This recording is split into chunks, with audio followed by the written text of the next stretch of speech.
In this video, I'm gonna show how to fix Opera GX no sound. It is very quickly and very easy.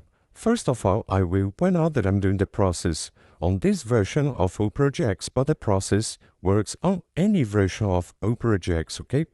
So what you need to do is lift the right button on your volume on your computer and click on the second option. And you need to check if your Opera GX sound is muted, okay?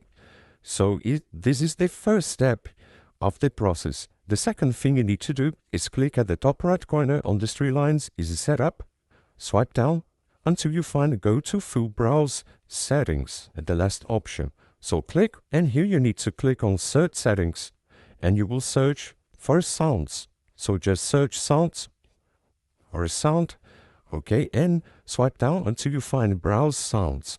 Click on top, and here you need to check if your sound is muted, okay? If you are muted, you just need to turn on and check if the typing sound, the type open and sound is muted too. If you are muted, you just turn on, and that's it. You already solve Opera GX problem with no sound. I hope I help you on how to fix Opera GX with no sound. So if this video helped you in any way, hit the like button and subscribe to our channel to receive useful tips.